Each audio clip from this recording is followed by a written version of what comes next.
At nagkausap naman po sila ng Pangulo face-to-face at let us just leave it at that. Oh, we were two hearts dancing in the night. The whispers turned to shadows.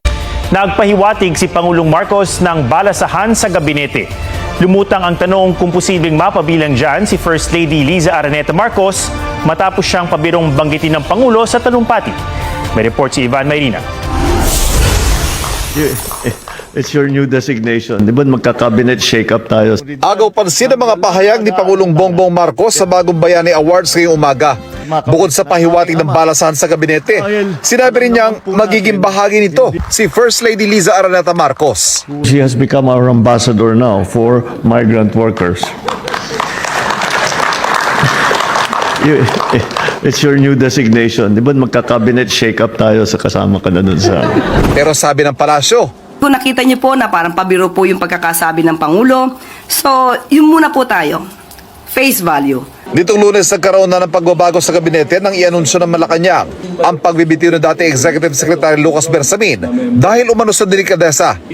Pero si Bersamin iginiit na hindi siya nag-resign, sabay tanggi na wala siyang kinalaman sa budget insertions. Hindi binawi ng Malacanang ang nauna nilang anunsyo. At nagkausap naman po sila ng Pangulo face-to-face at let us just leave it at that. Do we still stand by our statement that he resigned out of delicadeza?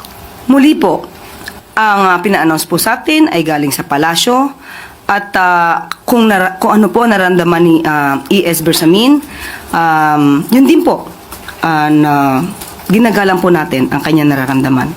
Inanunsyo rin nung Lunes ang pagbibitiw ni Amenang Pangandaman bilang Budget Secretary. Kinumpirma yan ni Pangandaman. Anya, nagsumite siya ng irrevocable resignation sa ngalan ng integridad sa serbisyo publiko.